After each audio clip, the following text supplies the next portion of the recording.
మోదీ 10 ఏళ్లలో రాష్ట్రానికి చేసింది ఏంటి? ఏం లేదు.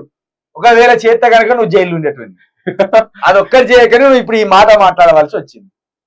బడే మీద చోట మీద కుమ్మకాయ మొన్న అంతా డ్రామా. నెల రోజుల కింద అయిన ఓటు నోటు కేసు బయటకు వచ్చింది. ఇప్పుడు అది కనిపిస్తలేదు. మోడీ 10 ఏళ్లలో రాష్ట్రానికి చేసింది ఏంటి అంటే నిన్ను అరెస్ట్ చేయలేదు. మళ్ళీ నీ కేసు ముందరికి తీసుకొచ్చి నువ్వు నేరస్తుడు అని రుజువు చేసి జైలు వేయలేదు. అసలు నిన్ను పంపవలసింది ఆడికి.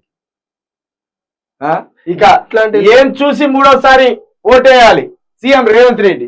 ఏం చూసి చేస్తారు? పిచ్చి పట్టింది. ఒక్కొక్కనికి పిచ్చి పట్టింది కాబట్టి వేసే అవకాశం ఉన్నది. పెళ్లి పెద్దను చూసి పిల్లనివ్వాలి అన్నట్టుగా బీజేపీ వ్యవహారం. మరి అంతే కదా, పెళ్లి పెద్దను చూసి ఇస్తారు. ఇంకా తండ్రిని చూసి ఇస్తారు కానీ మనల్ని చూసి ఇయ్యరు. అరే వాడి కొడుకేసి ఉంటాడు అని తండ్రిని చూస్తాడు. తండ్రి వేసి ఉంటారా, వాళ్ళ అమ్మేసి వంటిది, వాళ్ళ కుటుంబం వేసి వంటిది అని అడుగుతారు. క్యారెక్టర్ ఎట్లాంటిది అడుగుతారు. అడిగిన తర్వాత పోరడేం పని చేస్తారా అని అడుగుతాడు. లాస్ట్ లో పోరాడు మంచినే, అవ్వయ్య మంచోళ్ళే, పోరాడు మంచోడే అంటే గప్పుడు పిల్లనిస్తారు. మరి ముందు పెళ్లి పెద్దనే చూస్తారు, ఇంటి పెద్దనే చూస్తారు. ఇక ఆయన లవ్ మ్యారేజ్ కదా, తెలియదు ఆయనకి. ఇక ఎందుకు తెలియదు? లవ్ మ్యారేజ్ అరేంజ్డ్ మ్యారేజ్ గా మారింది.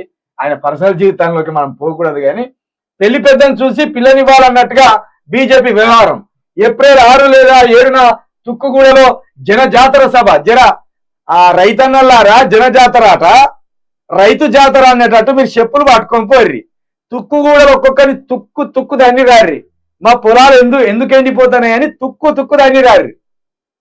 బండ్లు కట్టుకపోతారా, ట్రాక్టర్లు కట్టుకపోతారా, కాలు నడకన పోతారా. కానీ ఏప్రిల్ 7వ తారీఖు అట, ఏప్రిల్ 6 లేదా 7వ తారీఖు అట. అందరు రెండు చెప్పులు పట్టుకొని పోర్రి. ఎండాకాలం కదా, అక్కడ దాకా చెప్పులు వేసుకొని నడుచుకుంటా పోర్రి. కాసేపు అయినాక చెప్పులు తీసి చేతిలో పట్టుకోర్రి. సభ స్టార్ట్ కాగానే రాహుల్ గాంధీ కనబడతాడా, మన గుంపు మేస్త్రి గారు కనబడతారా? ఏమాయా 100 రోజుల పాలన తెరల మరలాయే, తెలంగాణ ఆగమైపోయే.